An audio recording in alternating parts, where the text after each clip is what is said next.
Sir మొత్తం real estate వర్గాల ఆలోచన ఏ విధంగా ఉంది అంటే మనకి 2014 నుంచి 2019 దాకా చాలా విపరీతంగా అక్కడ డిమాండ్ పెరిగిపోవటం, మొత్తం ఇన్వెస్టర్స్ అంతా అమరావతి వైపు చూడటం, తర్వాత జరిగిన పరిణామాలు అందరూ చూశారు.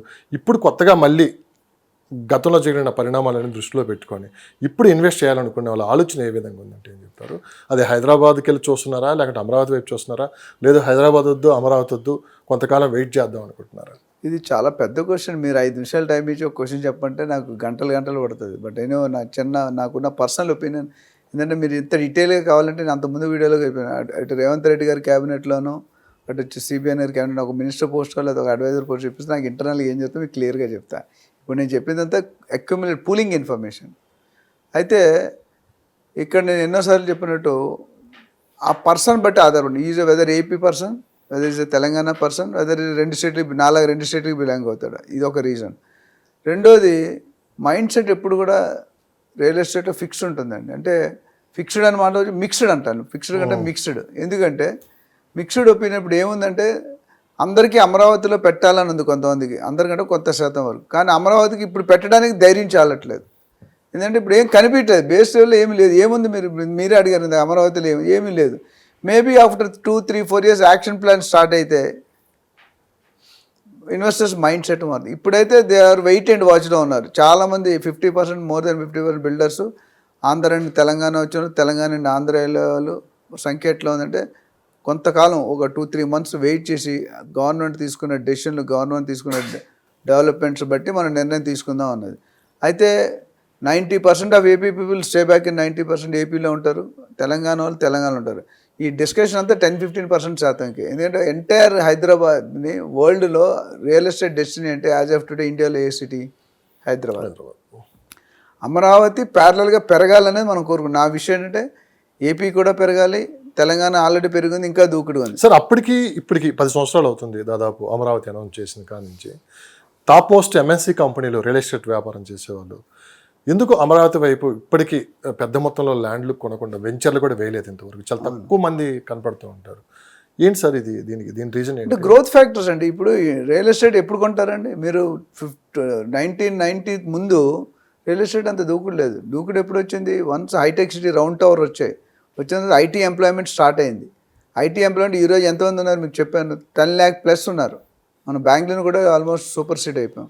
ఆ 10 lakhs మందికి 50 లక్షల మంది ఫ్యామిలీ మెంబర్స్ అవుతారు. ఇంటూ 4 or 5 వేసుకుంటే 10 into 5 50 lakhs. ఆ గ్రోత్ అనేది అక్కడ లేదు. ఉన్న ఒకటి ఎలా ఉంది, ఐటీ ఇండస్ట్రీస్ కొన్ని పెట్టారు కానీ అన్నీ పెట్టలేదు. సో ఎవరైనా బిల్డర్ కావాలంటే ఆయన కూడా ₹2 సంపాదించుకోవాలని చూస్తాడు, బయ్యర్కి కూడా ₹2 వచ్చేటట్టు చూస్తాడు. అది రావడానికి ఎక్కడుంది? అక్కడ కారణాలే కనిపించట్లేదు కదా, అంత బ్యాక్ వెళ్ళిపోయాం. కాబట్టి ఇప్పుడు ఈయన వచ్చే అనుభవం మనకి పట్టినంత టైం అంత పట్టదు అనేది ఒక స్టాండర్డ్ కొటేషన్. 2-3 సంవత్సరాల్లో టాప్ ఎంఎన్సీ కంపెనీలు డెఫినెట్గా వస్తాయి. షిఫ్ట్ అయ్యే అవకాశం ఉంది మన దగ్గర నేను షిఫ్ట్ అవ్వను. కొత్త ఇప్పుడు అమెజాన్ మన హైదరాబాద్లో 3 సెంటర్లో పెట్టాడు, కొన్ని వేల కోట్లు. అటు షాద్నగర్లో పెట్టాడు, ఇటు షాబాద్లో పెట్టాడు, రకరకాల ప్లేసుల్లో పెడుతున్నారు. అట్లానే మిగతా కంపెనీలు ఉన్నాయి, ఇన్ఫోసిస్ ఉంది, టీసీఎస్ ఉంది, ఆదిపట్లలో టీసీఎస్.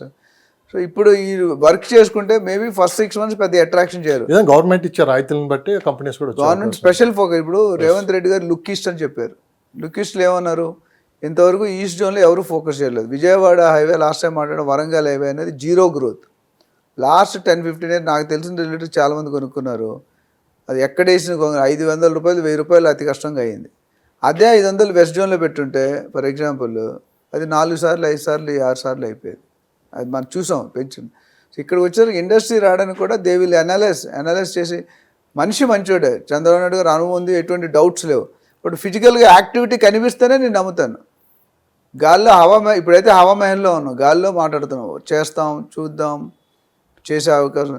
బట్ అక్కడ ఫిజికల్గా యాక్టివిటీ కనిపిస్తే ఇండస్ట్రీస్ పరిగెట్టుకు వస్తాయి.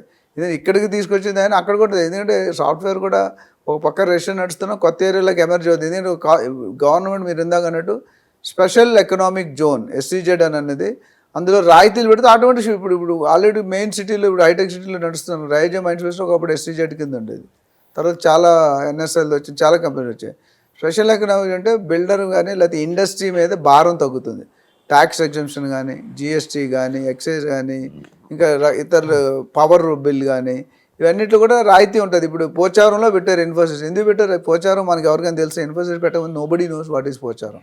ఎవరికైనా జడ్చర్ల అన్న మాట తెలుసా? షాద్నగర్ అని తెలుసా? శంషాబాద్ తెలుసా? లేదు కదా.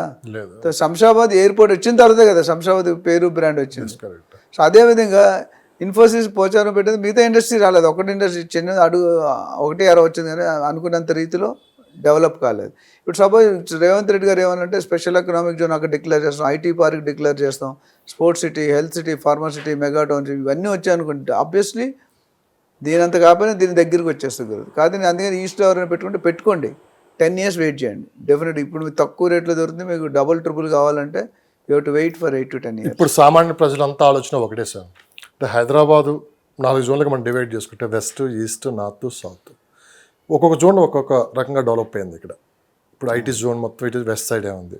హైటెక్ సిటీ కావచ్చు, గచ్చిబౌలి, ఇవన్నీ మొత్తం విపరీతమైన డిమాండ్ అయితే ఇక్కడ ఉంది. వెస్ట్, నార్త్, సౌత్ ఎలా ఉందో మీరు చూశారు. ఇప్పుడు అమరావతిలో వెస్ట్ జోన్ లాంటి ఏరియా ఇటు సైడ్ రాబోతుంది. నార్త్ ఎలా డెవలప్మెంట్ ఉంటుంది, సౌత్ ఎలా ఉండబోతుందని చెప్పి కూడా చాలామంది ఒక కన్ఫ్యూజ్ వాతావరణంలో ఉన్నారు.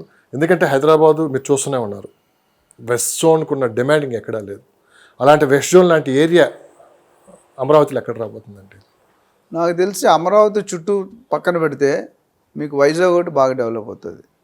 నేను అడిగింది అమరావతిలో జరుగుతున్న పరిణామాలు. అమరావతిలో నేను ఆల్రెడీ చెప్పాను కదా, మీరు క్యాపిటల్ రీజియన్ నుండి ఇందాక మనం అనుకున్న విలేజ్లు ఎక్కడైనా 30 ఇప్పుడు అన్ని సైడ్లు కూడా వెస్ట్ జోన్ లాంటి హైదరాబాద్ మన వెస్ట్ జోన్ చూసాం సార్ ఎలా ఉందో, జడ్చల్ దాకా ఎలా విస్తరించిందో మనం చూసాం. అలానే అమరావతిలో కూడా ఇప్పుడు అంటే మీరు ఇటు విజయవాడ హైవే వైపు ఉంటుందా, లేకుంటే అటు వైజాగ్ హైవే వైపు ఉంటుందా, లేకుంటేనేమో ఇటు బెంగళూరు, నేనైతే Tirupati, Bengaluru. It is too early to decide, but నేను ఈక్వీ ప్రపోర్షన్ అవుతుంది. ఎందుకంటే జగన్ గారు మంచి వచ్చాడో 3 క్యాపిటల్స్ అని చెప్పాడు. బట్ అవి ఆల్రెడీ ఇప్పుడున్న గవర్నమెంట్ దృష్టిలో కూడా ఉంది. అటు తిరుపతి ఒకటి, ఇటు వైజాగ్ ఒకటి, ఇటు కర్నూలు ఒకటి, ఇవన్నీ కూడా నాకు తెలిసి ఫస్ట్ అమరావతి బెల్ట్ డెవలప్ అవుతున్నప్పుడు ఈక్వీ పోర్షన్ కదా. ఎందుకంటే ఆయన ఒక్కొక్క దగ్గర ఒకటి, ఇప్పుడు ఇది ఫైనాన్షియల్ క్యాపిటల్ అంటాడు, ఆయన ఎగ్జిక్యూటివ్ క్యాపిటల్ అన్నాడు ఎవరు, జగన్ గారు. ఈయన ఫైనాన్షియల్ క్యాపిటల్ అన్నాడు. ఇప్పుడు అర్థమైంది ఏంటంటే మన గవర్నమెంట్ చెప్పింది మొత్తం కానీ కొన్ని తీసుకుంటాడు. చంద్రబాబు నాయుడు గారు సీఎం అయినప్పుడు, తర్వాత రాజశేఖర రెడ్డి గారు సీఎం అయ్యారు. ఆయన తీసుకున్న పాలసీలు ఏవి కూడా 90% కంటిన్యూ అయ్యాడు. 5-10% ఇటు ఒకటే మార్చారు. సో ఇప్పుడు పబ్లిక్ డిమాండ్ ఏంటంటే అమరావతి మెయిన్ ల్యాండ్ పూలింగ్ అయింది, రైతులు ల్యాండ్ ఇచ్చారు, 1600-1700 రోజులు డన్ దట్ ధర్నా చేశారు, సాధించుకున్నారు. సో ఇప్పుడైతే నాకు తెలిసి నెక్స్ట్ 1-2 years అమరావతి మీద ఫోకస్ ఉంటుంది. అమరావతి వైజాగ్ ఆల్రెడీ చెప్పి స్టేబుల్ సిటీ, దానికి పెద్ద అవసరం లేదు. ఇప్పుడు భోగాపురం ఎయిర్పోర్ట్ ఇచ్చిందో అది యాడింగ్ పాయింట్, విజయవాడకి గన్నవరం ఎయిర్పోర్ట్ అది యాడింగ్ పాయింట్, ఇటు ఇందాక మనం చెప్పుకున్న తొల్లూరు ఉంది అది పాయింట్. మిగతా అన్నీ కూడా ఫేజ్ వైజ్ చేస్తారు. డెఫినెట్గా 5 years అన్నీ చేయలేరు అయితే ఫేజ్ వైజ్ వస్తుంది. నేను అనుకోవడం ఈక్వల్ కంట్రిబ్యూషన్ ఉంటుంది. మేజర్ సిటీలు అన్నిటి కూడా ఈక్వల్ కంట్రిబ్యూషన్ ఉంటుందని నా ఒక ఒపీనియన్.